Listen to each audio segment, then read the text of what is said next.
Salam selamat siang, perkenalkan nama saya Masna Uli Marbun. Saya dari Sumba Timur, tinggalnya di Padadita. Saya sebagai seorang praktisi pendidikan dan juga sebagai pendidik part-time di salah satu universitas di Sumba Timur.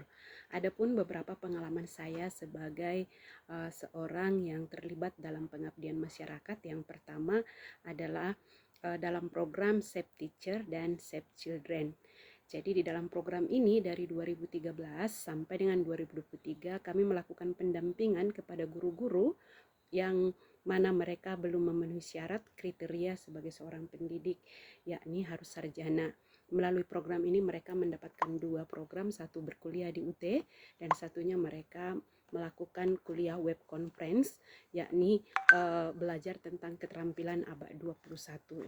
Dalam program ini kami menyasar 200 lebih guru dan mereka diberikan beasiswa melalui Yayasan Terampil Indonesia.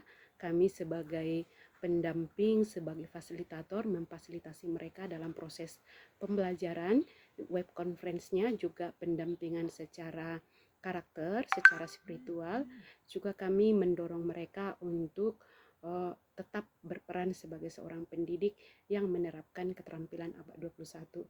Dari program ini kami melihat ada outputnya di mana 88 orang sudah menjadi sarjana dan selebihnya masih berproses, tapi ada juga yang gugur di tengah jalan karena tidak memenuhi syarat sebagai penerima beasiswa lanjutan, di mana IPK minimal adalah 2,75.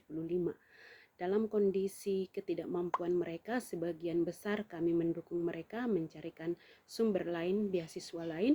Jadi kami melakukan advokasi kepada beberapa pemangku kepentingan dan ada beberapa yang berperan aktif untuk membantu, juga ada yang perorangan membantu. Sehingga tadi ada 88 yang menyelesaikan perkuliahannya dan sudah saat ini mereka sudah sekitar 15-an orang yang lulus P3K.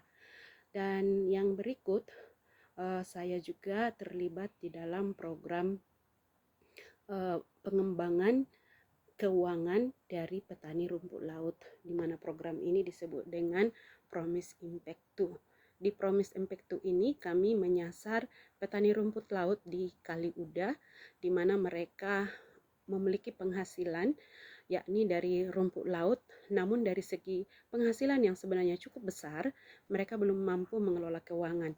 Melalui program ini kami melatih mereka untuk mengelola keuangan mereka dengan baik dan juga membuat sasaran jangka pendek, jangka menengah dan jangka panjang. Melalui sasaran keuangan ini kita mendorong mereka untuk memiliki simpanan.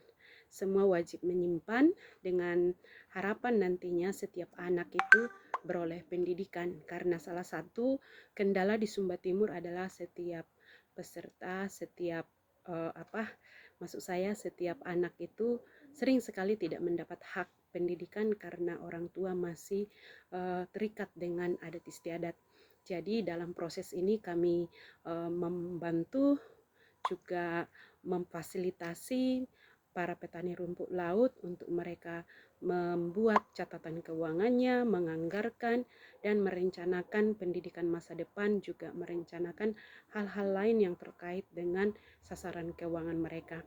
Setelah mereka dilatih selama 5 hari, ada proses pendampingan selama 3 bulan dan mereka menunjukkan progres yang sangat bagus.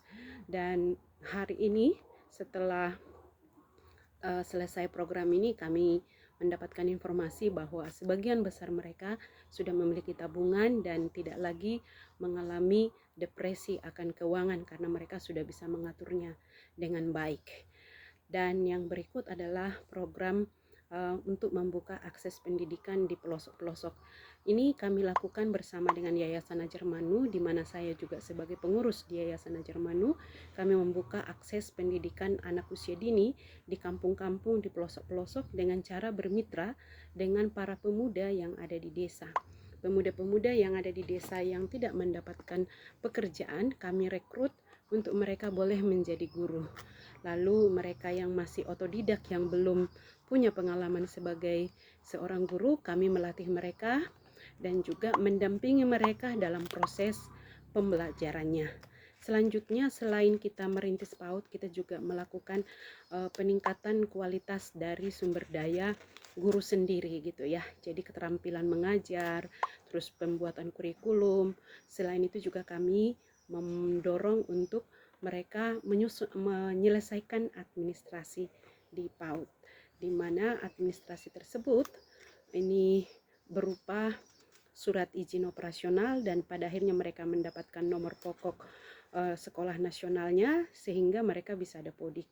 Pada tahun 2020 dari 2013 dari 2011 sampai dengan 2023 kami memiliki sekolah yang sangat sedikit memiliki NPSN karena memang kami sendiri juga mencoba berbagai cara untuk memenuhi syarat dan ada banyak syarat yang tidak kondusif untuk pembuatan NPSN, di mana salah satunya setiap sekolah wajib ada laptop untuk mengerjakan dapodik, juga operatornya harus betul-betul paham. Lalu di 2023 kami mencoba satu peluang, kami berinvestasi, kami menyediakan laptop, lalu kemudian guru-guru kita latih, kita memanggil para ahli dan juga kami dampingi mereka, dan akhirnya yang semula hanya 3 PAUD yang sinkron dapodik, di 2023 ada 85 PAUD yang sudah sinkron dapodik, dan di 2024 ada 125 PAUD yang sinkron dapodik. Dan harapan kita di 2025 dari 174 sekolah yang kita dampingi, mereka semua boleh sinkron dapodik dan mendapatkan haknya. Sebagai siswa mendapat hak dari pemerintah melalui dana BOS, dan sebagai guru juga mereka mendapatkan haknya. Selain itu yang kami lakukan adalah mengadvokasi di jenjang pemerintah baik di kabupaten maupun desa untuk membantu transportasi guru-guru yang pergi ke sekolah, karena perlu diketahui untuk jenjang PAUD ini mereka itu belum mendapatkan gaji dari yayasan kami, belum ada SK gaji, jadi mereka murni sebagai sukarelawan. Jadi kami melakukan advokasi sehingga pemerintah bisa memberikan peluang untuk mereka bisa mendapatkan transportasi. Jadi melalui advokasi yang kami lakukan ada Perbup PAUD HI, yang mana di sana tertuang bahwa setiap desa wajib mendukung program PAUD di wilayahnya masing-masing, dan di 2024 pemerintah mendorong adanya dukungan dari desa, mengalokasikan dana desa untuk memberikan beasiswa kepada salah satu guru. Jadi satu desa satu guru yang dibeasiswa. Ini adalah salah satu hasil dari advokasi yang kita lakukan. Demikian pengalaman saya yang bisa saya bagikan. Pengalaman lain masih ada, namun ini yang bisa saya sampaikan. Terima kasih.